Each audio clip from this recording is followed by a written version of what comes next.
দশম শ্রেণীর প্রিয় শিক্ষার্থী সালদার স্যার ইউটিউব চ্যানেল থেকে তোমাদের সবাইকে স্বাগতম। আজকে তোমাদের জন্য আরেকটি নতুন ভিডিও নিয়ে এসেছি। প্রশ্ন সেট 1 সেরা প্রস্তুতি ভৌত বিজ্ঞান মডেল প্রশ্ন 2026 সেট নম্বর 1 দশম শ্রেণী ক্লাস 10 প্রথম পর্যায়ক্রমিক মূল্যায়ন 2026 সেট নম্বর 1 40 মার্কের একটি স্কুলের প্রশ্ন আমি বিশ্লেষণ সহ সম্পূর্ণ সমাধান দেখাবো। কিন্তু ভিডিও শুরুতেই তোমাদের বলবো, তোমাদের দ্বার প্রান্তে কিন্তু মাধ্যমিকের করানো হচ্ছে, আর কয়দিন পরেই কিন্তু তোমরা মাধ্যমিক পরীক্ষা দিবে। হ্যাঁ, তো মাধ্যমিক পরীক্ষার আগে তোমরা যদি একটু দেখো 35 বছর ধরে যে তোমার এখানে আমি কি দেখাচ্ছি, দেখো তোমার মাধ্যমিকে ফার্স্ট হয়েছিল 2021 সালে কুলতন সিংহ মহাপাত্র, কৌশিকী সরকার 2022 সালে মাধ্যমিকে সেকেন্ড, তারপর 2023 সালে মাধ্যমিকে থার্ড হয়েছে অর্ক মণ্ডল, মাহির হাসান 2023 সালে মাধ্যমিকে সেকেন্ড হয়েছে, দেবদত্তা মাঝি 2023 মাধ্যমিকে ফার্স্ট হয়েছে। এরকম করে যেমন সৌগত দাস 2019 সালে ফার্স্ট হয়েছে, তারপরে অন্বেষা পাইন 2017 সালে মাধ্যমিকে ফার্স্ট হয়েছে, অভিক দাস 2020 সালে মাধ্যমিক সেকেন্ড হয়েছে। আমি এগুলি দেখার একমাত্র উদ্দেশ্য হচ্ছে আর কয়েকদিন পরেই তোমরা এক এক করে first unit, second unit, test এবং ফাইনালি মাধ্যমিক পরীক্ষা দিবে। কিন্তু মাধ্যমিক পরীক্ষার আগে বেশ কিছু পরিকল্পনা, বেশ কিছু প্ল্যান তোমাদের করতে হবে। প্রথমত দেখা গেছে তোমরা শুধু পড়ে যাবে। যেমন একটা ভৌতবিজ্ঞানের কথাই বলি, ভৌতবিজ্ঞান কিন্তু যতই পড়িবে ততই ভুলিবে, ভুলিতে ভুলিতে তারপরে শিখিবে। তা এখন ভৌতবিজ্ঞান যখনই তুমি পড়িবে, তখন আসলে কোন ধরনের, কোন প্যাটার্নের প্রশ্ন হয় সেগুলি যদি তুমি আগে তোমাদের একটু জানা থাকে, তাহলে পড়ার সময় কিন্তু তোমার সেই টপিকস বা সেই চ্যাপ্টার সম্পর্কে একটা সুদৃঢ় ধারণা আসবে যে আমাকে এভাবে পড়তে হবে, তাইলেই কিন্তু আমি পরীক্ষায় অ্যান্সার করতে পারবো। আর এরাও কিন্তু সেই একইভাবে বিভিন্ন রকমের, যেমন এরা প্রথমত বিভিন্ন স্ট্যান্ডার্ড মানের কোশ্চেন দেখতো, তারপরে যখন টোটাল টপিক্সটা পড়া শেষ হয়ে যেত তখন তারা কি করতো, তারা দেখা গেছে বিভিন্ন প্রশ্ন, যেমন এই তাদের প্রতিটা হাতে কিন্তু বিভিন্ন প্রশ্ন বিচিত্রা আছে, বিভিন্ন প্রশ্ন স্ট্যান্ডার্ড মানের প্রশ্ন তারা সলভ করতো। আর এতে কি হতো, যখন তারা দেখতো যে না ম্যাক্সিমাম প্রশ্নই তারা পারছে, তখন তাদের কনফিডেন্স লেভেলটা হাই হয়ে যেত। যাই হোক, আমি আসলে ভিডিওর শুরুতে অনেক বর্ণনা দিয়ে ফেলেছি, সরাসরি চলে যাব আজকে 40 মার্কের যে বিশ্লেষণ। তার শুরুতেই বলবো, তোমরা যারা এখনও আমার চ্যানেলটিকে সাবস্ক্রাইব করোনি তারা এখনই চ্যানেলটিকে সাবস্ক্রাইব করে বেল আইকনটি প্রেস করে দাও, এরকম এক এক করে আরও অনেক ভিডিও পাওয়ার জন্য। তো প্রথমেই দেখো, ফার্স্ট ফুল মার্ক 40 মার্ক। এখানে সঠিক উত্তরটি নির্বাচন করো। গ্রুপ এতে 1 মার্ক এবং গ্রুপ বিতে হচ্ছে তোমার এক কথায় উত্তর দাও। আমি কিন্তু প্রতিটা প্রশ্নের ডিটেলস আলোচনা করেছি। তারপরে 3 নম্বরের প্রশ্ন গ্রুপ সি, নিচের প্রশ্নগুলো সংক্ষিপ্ত উত্তর লেখো, এবং 4 নম্বরের প্রশ্ন হচ্ছে গ্রুপ ডি। আমি সমস্ত টপিকস ধরে ধরে আলোচনা করব, কিন্তু ভিডিওটা একটু বড় হবে। তোমরা যদি মনোযোগ সহকারে দেখো তাহলে আশা করি সম্পূর্ণটাই বুঝতে হবে। তার আগে একটু বড় করে প্রশ্নগুলি দেখিয়ে দিচ্ছি। এটা 1 নম্বর প্রশ্ন, এটা 2 নম্বর প্রশ্ন, 2, এটা 3 নম্বর প্রশ্ন, 3, তারপরে এটা 4 নম্বর প্রশ্ন টোটাল। ঠিক আছে, তাহলে আমি সরাসরি চলে যাব। 1 নম্বর, গ্রিন হাউস এফেক্টের জন্য দায়ী গামা রশ্মি, ইনফ্রারেড রশ্মি, আলট্রাভায়োলেট রশ্মি, এক্স রশ্মি। এখন কেন এটা উত্তর হবে ইনফ্রারেড রশ্মি। কারণ কি, সূর্যের আলো পৃথিবীতে পৌঁছে ভূমি উত্তপ্ত করে, উত্তপ্ত পৃথিবী থেকে ইনফ্রারেড রশ্মি নির্গত হয়। কার্বন ডাইঅক্সাইড, মিথেন, জলীয় বাষ্প ইত্যাদি গ্রিন হাউস এই ইনফ্রারেড রশ্মি শোষণ করে আবার পৃথিবী দিকে প্রতিফলিত করে, ফলে তাপ আটকে যায়। এই ঘটনায় গ্রিন হাউস এফেক্ট। যাই হোক, আমি মূলত যেটা হচ্ছে তোমার উত্তরটা যাতে ক্লিয়ার বোঝায়, তাই কারণেই কিন্তু আমি ইনফ্রারেডের উপর জোর দিয়েছি এবং প্রতিটা টপিক প্রশ্নের এরকম একটু ডিটেলস বর্ণনা দিয়েছি। দ্বিতীয় প্রশ্ন, একটি আদর্শ গ্যাসের প্রতি একক আয়তনে মোল সংখ্যা সূত্র কোনটি? তাহলে এটার সঠিক উত্তর হবে P/RT। ব্যাখ্যা, আদর্শ গ্যাসের সমীকরণ PV সমান nRT, N/V সমান P/RT। প্রতি একক আয়তনে মোল সংখ্যা হচ্ছে N/V, এই কারণে P/RT হবে উত্তর। ঠিক আছে, এরপর আমরা চলে যাবো 1-এর 3 নম্বর। একটি উত্তল লেন্সে দর্পণের বক্রতার ব্যাসার্ধ 20 সেন্টিমিটার, ফোকাস দৈর্ঘ্য কত হবে? তাহলে আমরা জানি কি, সঠিক উত্তরটি হবে 10 সেন্টিমিটার, কারণ আমরা জানি ফোকাস দৈর্ঘ্য সমান বক্রতার ব্যাসার্ধ ভাগ 2, অর্থাৎ 20/2 10 সেন্টিমিটার। এরপরের প্রশ্ন, এটা হচ্ছে 1-4, আলোর প্রতিসরণে যে রশ্মিটি অপরিবর্তিত থাকে সেটি হলো আলোর কম্পাঙ্ক। মাধ্যমে পরিবর্তনে আলোর বেগ ও তরঙ্গদৈর্ঘ্য পরিবর্তিত হয়, কিন্তু কম্পাঙ্ক অপরিবর্তিত থাকে। আমার ব্যাখ্যা হচ্ছে এটা।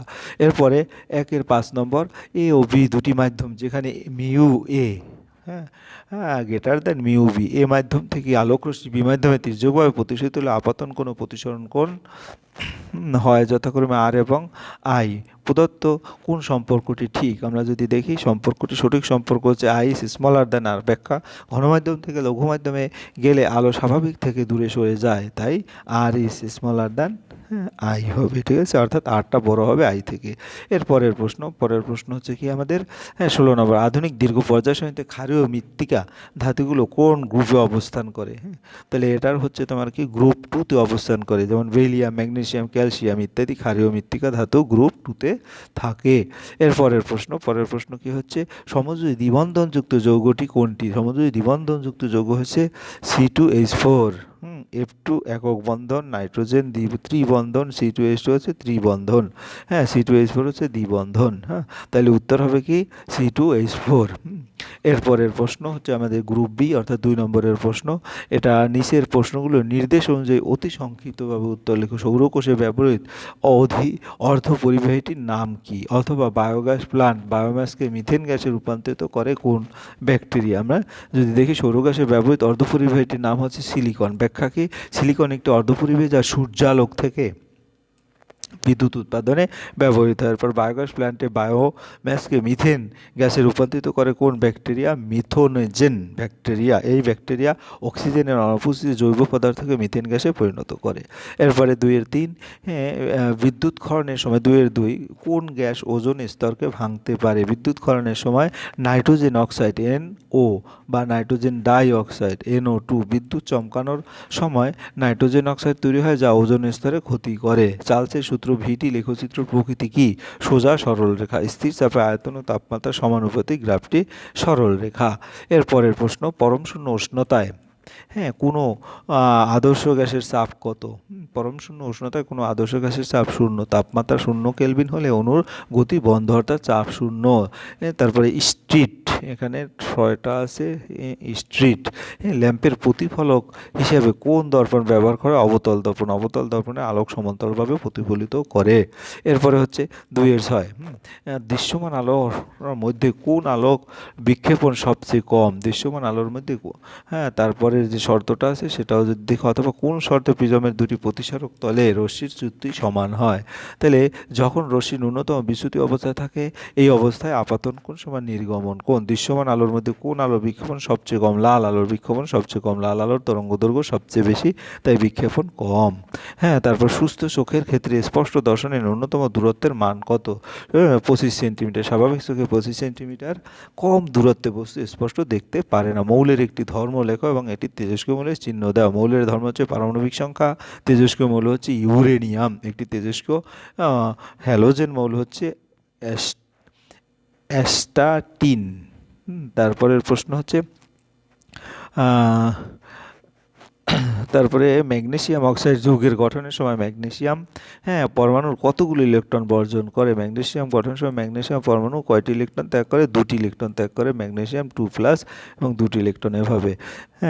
এরপরে আমরা 3 নম্বরের প্রশ্ন দেখব। 3 নম্বরে কোলবেট মিথেন কি? প্রথমের 1 নম্বরে, এটা কিন্তু তোমার 2 মার্ক করে প্রশ্নের উত্তর। তাহলে কোলবেট মিথেন কয়লা স্তরের কোলবেট ভেতরে স্বাভাবিকভাবে সঞ্চিত যে মিথেন গ্যাস CH4 পাওয়া যায় তাকে কোলবেট মিথেন বলা হয়। ব্যাখ্যা: কয়লা ঘটনার সময় উদ্ভিজ্জ পদার্থের অবক্ষয়ের ফলে মিথেন গ্যাস তৈরি হয়, তা কয়লার সূক্ষ্ম রন্ধ্রে আটকে থাকে। এই গ্যাস উত্তোলনের করে জ্বালানি হিসেবে ব্যবহার করা। আমরা কিন্তু ব্যাখ্যাটা উত্তর দেব না, শুধু তোমাদের নিজের বোঝার জন্য শুধু সরাসরি উত্তরটাই আমরা ব্যবহার। যেমন বিদ্যুৎ উৎপাদনে গ্যাস তুলে জ্বালানি হিসেবে প্রাকৃতিক গ্যাসের বিকল্প হিসাবে একটি গ্যাসের মোলার ভর 40 গ্রাম পার মৌল।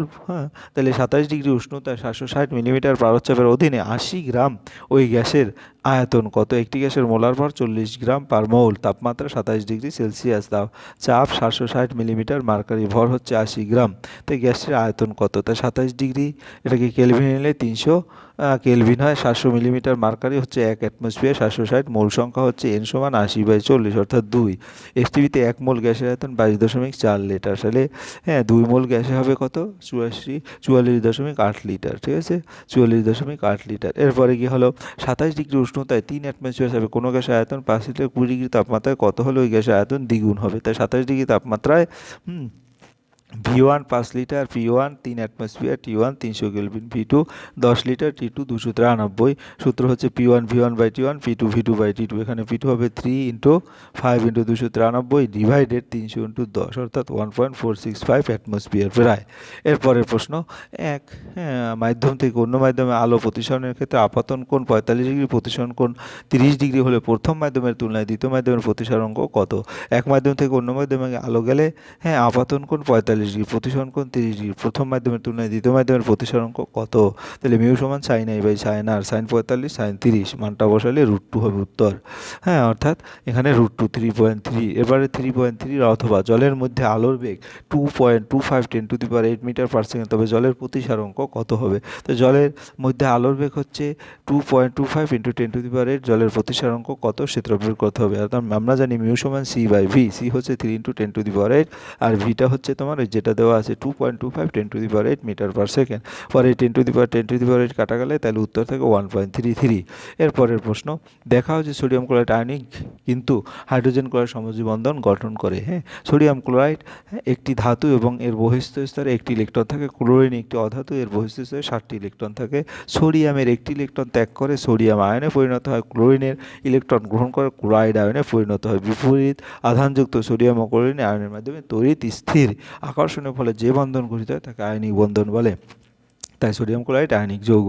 আবার হাইড্রোজেন ক্লোরাইড, হাইড্রোজেন এবং ক্লোরিন উভয় অধাতু। হাইড্রোজেনের বহিস্তরে একটি এবং ক্লোরিনের বহিস্তরে 7টি ইলেকট্রন থাকে। স্থিতিশীলতা লাভের জন্য হাইড্রোজেন ও ক্লোরিন একটি ইলেকট্রন যুগল ভাগাভাগি করে। ইলেকট্রন ভাগাভাগির মাধ্যমে যে বন্ধন গঠিত হয় তাকে সমযোজী বা কোভ্যালেন্ট বন্ড বলে। তাই হাইড্রোজেন ক্লোরাইড সমযোজী যৌগ। উপসংহার, সোডিয়াম ক্লোরাইড এটা আসলে কোনটা সেটা, সোডিয়াম ক্লোরাইড কঠিন অবস্থায় বিদ্যুৎ পরিবহন করে না কেন? সোডিয়াম ক্লোরাইড আয়নিক যৌগ, কিন্তু বিদ্যুৎ পরিবহনের জন্য মুক্তভাবে চলাচলকারী আয়ন প্রয়োজন হয়। কঠিন অবস্থায় সোডিয়াম ক্লোরাইডের মধ্যে উপস্থিত সোডিয়াম আয়ন এবং ক্লোরাইড আয়নগুলো সুশৃঙ্খলভাবে স্ফটিক জালে শক্তভাবে আবদ্ধ থাকে। এই অবস্থায় আয়নগুলো চলাচল করতে পারে না, ফলে চার্জ পরিবহনের সুযোগ থাকে না। অন্যদিকে সোডিয়াম ক্লোরাইড যখন গলিত বা জলে দ্রবীভূত থাকে তখন সোডিয়াম এবং ক্লোরাইড আয়নগুলো মুক্তভাবে চলাচল করতে পারে, তাই তখন বিদ্যুৎ পরিবহন সম্ভব হয়। তাইলে আমরা এই কারণে সোডিয়াম ক্লোরাইড কঠিন অবস্থায় বিদ্যুৎ পরিবহন করে না। এরপরের প্রশ্ন, একটি কঠিন ও একটি তরল সমযোজী যৌগের উদাহরণ দাও। এটি কঠিন সমযোজী যৌগের উদাহরণ হচ্ছে ন্যাপথলিন। ন্যাপথলিন একটি সমযোজী যৌগ, এতে অণুর মধ্যে দুর্বল আন্তঃআণবিক আকর্ষণ থাকলেও স্বাভাবিক তাপমাত্রা একটি কঠিন অবস্থায় থাকে। তরল সমযোজী যৌগের উদাহরণ হচ্ছে জল। জল একটি সমযোজী যৌগ যেখানে হাইড্রোজেন ও অক্সিজেন ইলেকট্রন ভাগাভাগির মাধ্যমে বন্ধন গঠন করে। স্বাভাবিক তাপমাত্রায় এটি তরল অবস্থায় থাকে। কঠিন সমযোজী যৌগ হচ্ছে ন্যাপথলিন, তরল সমযোজী যৌগ হচ্ছে জল। এরপরে মেন্ডেলিভের পর্যায়সূত্রের দুটি ত্রুটি। হাইড্রোজেন সঠিক অবস্থান নির্ধারণ করা যায়নি। হাইড্রোজেন ধর্ম কখনো ক্ষার ধাতুর মতো গ্রুপ 1, আবার কখনো হাইড্রোজেনের মতো গ্রুপ 17। তাই মেন্ডেলিভ তার পর্যায় সারণীতে হাইড্রোজেনের একটি নির্দিষ্ট উপযুক্ত স্থান নির্ধারণ করতে পারে না। আইসোটোপগুলির অবস্থানও ব্যাখ্যা করা যায়নি। মেন্ডেলিভ পর্যায়সূত্র অনুযায়ী মৌলগুলো পারমাণবিক ভরের ক্রমে সাজানো, কিন্তু এই মৌলের আইসোটোপগুলো পারমাণবিক ভর ভিন্ন হলেও রাসায়নিক ধর্ম একই। তাই আইসোটোপগুলো আলাদা আলাদা স্থানে রাখার কথা থাকলেও বাস্তবে তা সম্ভব নয়। এই বিষয়টি মেন্ডেলিভের পর্যায়সূত্র ব্যাখ্যা করতে ব্যর্থ। এই দুটি প্রধান ত্রুটির কারণে পরবর্তী আধুনিক পর্যায়সূত্র পারমাণবিক সংখ্যার উপর ভিত্তি করে প্রণয়ন করা হয়। এরপরের প্রশ্ন হচ্ছে, আমরা 4 নম্বরের প্রশ্ন যাবো। এসটিপিতে একটি গ্যাসে 112 মিলিলিটার আয়তনের ভর 0.22 গ্রাম। গ্যাসটি নমুনায় কতগুলো অণু আছে? গ্যাসটি গ্রামাণবিক ওজন কত? তা আমরা যদি দেখি, তাহলে দেওয়া আছে এসটিপিতে 1 মোল গ্যাসের আয়তন 22.4 লিটার, অর্থাৎ 22,400 মিলিলিটার। গ্যাসের আয়তন 112 মিলিলিটার, ভর 0.22 গ্রাম। অণুর সংখ্যা হবে মোল সংখ্যা ডিভাইডেড 112 ডিভাইডেড 22,400, তাহলে এখানে 1/200। তো মোল গ্যাসে অণুর সংখ্যা হবে 6.02 × 10⁻23 1 মৌল। সুতরাং অণুর সংখ্যা এটা দ্বারা গুণ হবে, অর্থাৎ পাওয়ার যেখানে 23 ছিল সেখানে 21 হয়ে যাবে।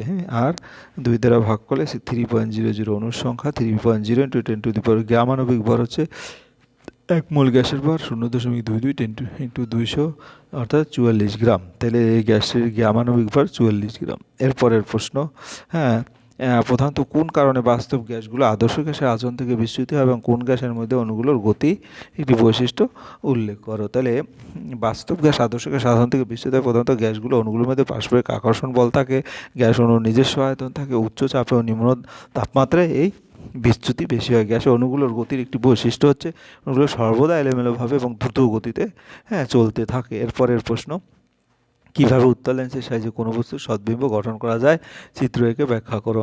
যখন কোনো বস্তু উত্তল লেন্সের সামনে 2f ও f এর মধ্যে অবস্থান করে, যে দেখো 2f এবং f এর মধ্যে যখন অবস্থান করে, হ্যাঁ, তখন প্রতিবিম্ব বাস্তব উল্টো বড় পর্দায় রশ্মি চিত্র মানে একটি রশ্মি প্রধান অক্ষের সমান্তরালে f দিয়ে যায়, অন্য রশ্মি কেন্দ্র দিয়ে যায়, সোজা দুটি রশ্মি ছেদবিন্দু প্রতিচ্ছবি গঠিত হয়।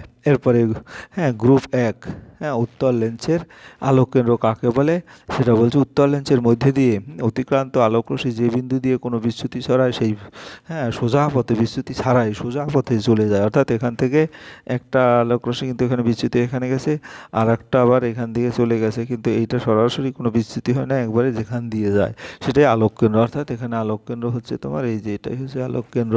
হ্যাঁ বিবর্ধন m সমান v/u 60/30 অর্থাৎ 2, তার রৈখিক বিবর্ধন হচ্ছে 2। এরপরে আমরা চলে যাবো পরের প্রশ্ন। গ্রুপ 1 মৌলকে ক্ষার ধাতু বলা হয় কারণ একটি ইউরেনিয়াম মৌলের সংকেত লেখো। গ্রুপ 1 জলের সঙ্গে বিক্রিয়া করে ক্ষারধর্মী অক্সাইড তৈরি করে, তাই এদেরকে ক্ষার ধাতু বলা হয়। উদাহরণ সোডিয়াম, পটাশিয়াম। ইউরেনিয়ামের সংকেত হচ্ছে ইউ। এরপর মৌলের পর্যায় সূত্র কি? সংকর ধাতু কাকে বলে? একটু মৌলগুলো ভৌত রাসায়নিক ধর্ম পারমাণবিক সংখ্যা পর্যায়বৃত্ত পরিবর্তনের সঙ্গে সম্পর্কিত। সংকর ধাতু দুটি বা ততোধিক ধাতু বা ধাতু বা অধাতু গলিয়ে তৈরি ধাতব মিশ্রণকে সংকর ধাতু বলে। উদাহরণ পিতল ও তামা। এই ছিল তোমার সামগ্রিক যে প্রশ্ন, এই টোটালি 40 মার্কের একটি বিশ্লেষণধর্মী প্রশ্ন এবং তার উত্তর। আশা করি ভিডিওটি যদি মনোযোগ সহকারে দেখো তাহলে তোমরা অবশ্যই এই ভিডিও থেকে অনেক উপকৃত হবে এবং তোমাদের বলবো তোমরা কেবল 10-এ উঠলো আর কিছুদিন পরেই কিন্তু তোমার মাধ্যমিক পরীক্ষার্থী, কাজেই প্রথম থেকেই তোমরা সিরিয়াস হয়ে পড়ালেখা করো যাতে মাধ্যমিকে একটা ভালো রেজাল্ট, আমি যে বিভিন্ন স্টুডেন্টের উদাহরণ দিয়েছি সেরকম একটা উদাহরণ হয়ে থাকতে। পরিশেষে বলবো ভিডিওটি দেখার জন্য অসংখ্য ধন্যবাদ। ভিডিওটি ভালো লাগলে লাইক কমেন্ট শেয়ার করতে ভুলবে না। আজ এই পর্যন্তই, ধন্যবাদ সবাইকে।